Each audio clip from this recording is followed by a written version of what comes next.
ในขณะที่นักท่องเที่ยวส่วนใหญ่เมื่อมาถึงกรุงเทพมักจะปักหมุดไปเดินตากแอร์เย็นฉ่ำที่ห้างหรูอย่างไอคอนสยามหรือไปเดินช็อปของฝากยอดฮิตที่ MBK และถ้าจะลุยหน่อยก็คงไปแค่ตลาดนัดจตุจักรที่ยังมีความเป็นระเบียบเรียบร้อยแต่สำหรับโฮปสาวนักช็อปจากอังกฤษคนนี้สถานที่เหล่านั้นไม่ใช่คำตอบของเธอเพราะสวรรค์ที่แท้จริงที่เธอตามหาคือตลาดเสื้อผ้ามือสองแบบบ้านๆที่เต็มไปด้วยกองภูเขาผ้ามหึมาแห่งนี้โฮปเปิดใจว่าการได้มาหมกตัวอยู่ในดงเสื้อผ้าเก่าๆท่ามกลางอากาศร้อนๆแบบนี้สำหรับคนอื่นอาจจะมองว่าลำบากแต่สำหรับเธอแล้วมันคือช่วงเวลาแห่งความสุขที่ดีต่อใจ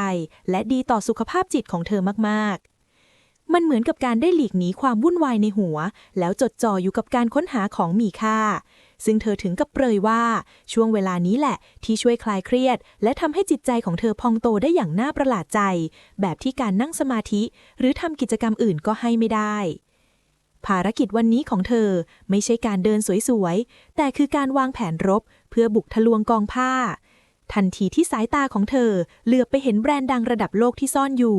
ไม่ว่าจะเป็นกางเกงยีนส์ลีวายส์เสื้อผ้าจากแบรนด์โอเนวีหรือกางเกงยีนสุดคลาสสิกอย่างแหลงเลอ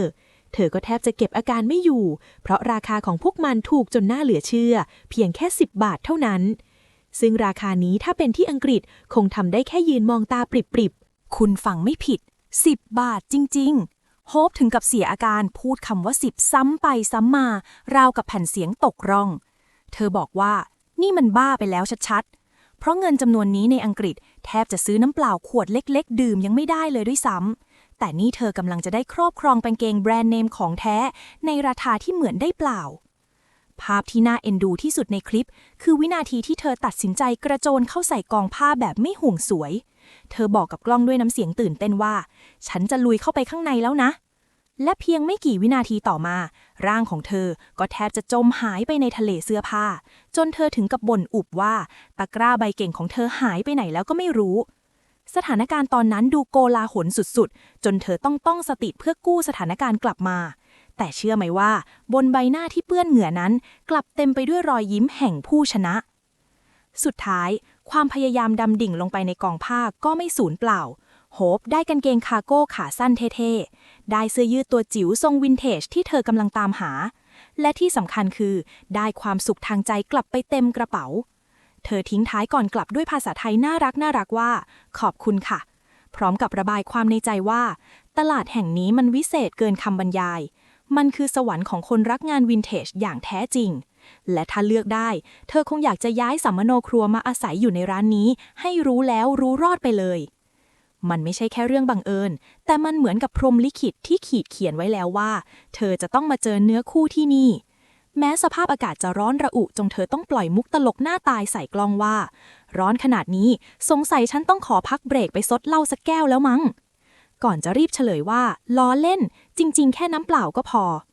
แต่นั่นก็พิสูจน์ให้เห็นแล้วว่าต่อให้เหงื่อจะไหลใครจะย้อยแค่ไหนแต่ความสุขที่ได้เจอของถูกใจมันชนะทุกอย่างได้จริงๆทันทีที่คลิปวิดีโอการผจญภัยในดงเสื้อผ้ามือสองของสาวอังกฤษคนนี้ถูกเผยแพร่ออกไปสิ่งที่เกิดขึ้นในช่องคอมเมนต์ไม่ได้มีแค่เสียงหัวเราะหรือความบันเทิงเท่านั้นแต่มันได้กลายเป็นปรากฏการณ์ไวรัลที่ทำให้ชาวต่างชาติจำนวนมากต้องตั้งคำถามกับตัวเองว่านี่ฉันกำลังใช้ชีวิตอยู่ที่ไหนแล้วทำไมฉันถึงพลาดสวรรค์บนดินแห่งนี้ไปได้ประเด็นร้อนแรงที่สุดที่ถูกหยิบยกขึ้นมาพูดถึงคงหนีไม่พ้นเรื่องของราคาที่ถูกจนเหมือนแจกฟรีมีชาวเน็ตคนหนึ่งอดรนทนไม่ไหว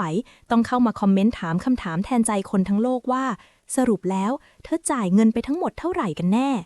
และคำตอบที่ได้จากเจ้าของคลิปก็เปรียบเสมือนระเบิดลูกใหญ่ที่ทิ้งลงกลางวงสนทนาเธอตอบกลับสั้นๆแต่สะเทือนเลือนลั่นไปทั้งเกาะอังกฤษว่า40 บาทสำหรับกางเกงขาสั้น4ตัวหรือคิดเป็นเงินอังกฤษก็แค่95 เพนนีเท่านั้นคุณพระช่วย95 เพนนีเงินจำนวนนี้ในลอนดอนซื้อกาแฟสักแก้วยังไม่ได้ด้วยซ้ำเผลอๆจะหยอดตู้จอดรถยังไม่พอแต่นี่เธอได้กางเกงแบรนด์เนมกลับบ้านไปถึง4ตัวคำตอบนี้ทำเอาชาวเน็ตอีกคนถึงกับเข้ามาโอดครวญด้วยความอิจฉาปนขำขันว่าฉันนั่งร้องไห้หนักมากทุกครั้งที่ได้ยินคำว่า10 บาทหลุดออกมาทุกๆ 2-3 วินาทีในคลิปนี้ซึ่งเจ้าของคลิปเองก็เข้ามาตอบกลับด้วยประโยคที่สะท้อนความเจ็บปวดของคนรุ่นใหม่ในยุโรปได้ดีที่สุดว่าฉันเองก็ช็อกจนเสียอาการไปเลย ภาวะเงินเฟ้อขั้นรุนแรงในอังกฤษมันทำลายชีวิตพวกเราจนพังพินาศหมดแล้วบทสนทนานี้สะท้อนให้เห็นความจริงที่น่าสนใจมากสำหรับคนไทยตลาดปัทวิกรอาจจะเป็นแค่แหล่งของมือสองตาดีได้ตาร้ายเสียแต่สำหรับชาวต่างชาติที่กำลังเผชิญวิกฤตค่าครองชีพที่พุ่งสูงปรี๊ดสถานที่แห่งนี้คือโอเอซิสที่ช่วยเยียวยาจิตใจและกระเป๋าสตางค์ของพวกเขาได้อย่างแท้จริงมันไม่ใช่แค่เรื่องของถูกแต่มันคืออิสรภาพทางการเงินที่พวกเขาโหยหาและความตื่นเต้นนี้ก็นำมาสู่คำถามยอดฮิตที่ปรากฏขึ้นซ้ำๆในช่องคอมเมนต์นั่นคือที่นี่มันคือที่ไหนกันแน่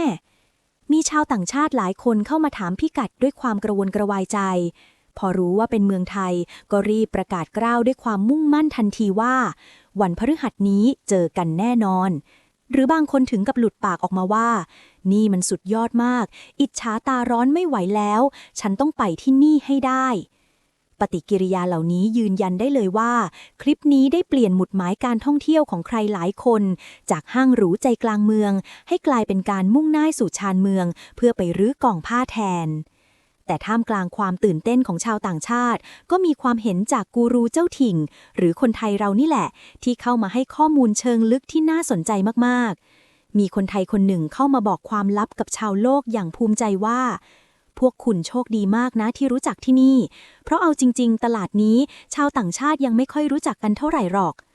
นี่แหละคือเสน่ห์ของคำว่า Unseen Thailand ของจริงที่ไม่ได้อยู่ในไกด์บุ๊กเล่มไหนและระดับความพีคยังไม่จบแค่นั้นเมื่อมีคนไทยอีกท่านเข้ามาขิงใส่ชาวต่างชาติให้ตื่นเต้นเล่นๆว่าตลาดปัทวิกรน่ะหรือมันก็เหมือนกับการผจญภัยลุยหาสมบัตินั่นแหละบางทีเปิดกระเป๋ามือสองออกมาอาจจะเจอเงินซ่อนอยู่ข้างในก็ได้นะโอ้โห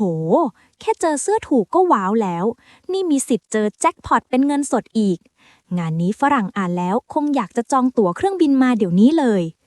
นอกจากเรื่องโชคลาภแล้วยังมีคำแนะนำระดับปรมาจารย์จากคนไทยอีกท่านที่เข้ามาเตือนด้วยความหวังดีปนตลกขบขันว่าใครจะมาเมืองไทยนะบอกเลยว่าไม่ต้องพกเสื้อผ้ามาให้หนักกระเป๋าหรอกมาซื้อเอาดาบหน้านี่แหละซึ่งเป็นคำแนะนำที่จริงยิ่งกว่าจริงเพราะด้วยราคาแค่10 บาทแบบนี้กำเงินมาแค่500 บาทก็ได้เสื้อผ้าใส่เที่ยวได้ทั้งทริปแถมยังมีเงินเหลือไปกินผัดไทยได้อีกจานและสำหรับสายอาร์ตสายครีเอทีฟตลาดแห่งนี้ก็คือสวรรค์ดีๆนี่เองมีคอมเมนต์หนึ่งที่น่ารักมากเข้ามาจุดประกายไอเดียว่าหากใครมีหัวทั้งด้าน DIY ตลาดนี้คือคุ้มทรัพย์ชัดๆแค่คุณซื้อจักรเย็บผ้ามือสองกับอุปกรณ์ตัดเย็บคุณก็สามารถสร้างเสื้อผ้าที่มีตัวเดียวในโลกให้ตัวเองได้แล้วแถมยังเอาไปถ่ายรูปสร้างคอนเทนต์เพิ่มมูลค่าได้อีกเพียบซึ่งเป็นมุมมองที่ลึกซึ้งมากมันเปลี่ยนจากแค่การซื้อของเก่าให้กลายเป็นการสร้างงานศิลปะที่มีคุณค่าทางใจกลับมาที่ฝั่งอินเตอร์กันบ้างนอกจากเรื่องของและราคาแล้วสิ่งหนึ่งที่ชาวต่างชาติชื่นชมไม่แพ้กันก็คือคุณภาพของวิดีโอมีคนเข้ามาบอกว่าฉันหลงรักการตัดต่อของคลิปนี้มากดูแล้วเพลินสุดๆซึ่งเจ้าตัวก็ตอบกลับอย่างน่ารักด้วยความดีใจบรรยากาศในคอมเมนต์มันช่างเต็มไปด้วยพลังบวกการแบ่งปันข้อมูลและความตื่นเต้นที่ส่งต่อถึงการข้ามทวีปบทสรุปจากปรากฏการณ์คอมเมนต์ถล่มทลายในครั้งนี้ทำให้เราเห็นภาพชัดเจนเลยว่าเสน่ห์ของเมืองไทยในสายตาชาวโลกกำลังเปลี่ยนไปพวกเขาไม่ได้มองหาแค่ความหรูหราหรือความสะดวกสบายอีกต่อไปแต่พวกเขากำลังมองหาความเรียวมองหาความตื่นเต้นและมองหาความคุ้มค่าที่หาไม่ได้จากประเทศบ้านเกิดเสียงร้องโอดโอยด้วยความอิจฉาเรื่องราคา10 บาทและความมุ่งมั่นที่จะตามรอยมายังตลาดกองผ้าที่คนไทยคุ้นเคยคือเครื่องพิสูจน์ว่าซอฟต์พาวเวอร์ของไทยไม่จำเป็นต้องเป็นสิ่งที่สร้างขึ้นมาใหม่อย่างอลังการแต่มันอาจจะเป็นแค่วิถีชีวิตธรรมดาตลาดนัดบ้านๆและรอยยิ้มจริงใจของแม่ค้าที่เมื่อถูกเล่าผ่านสายตาของคนที่เห็นคุณค่ามันก็สามารถกลายเป็นขุมทรัพย์ที่คนทั่วโลกอยากเดินทางมาสัมผัสด้วยตัวเองสักครั้งในชีวิต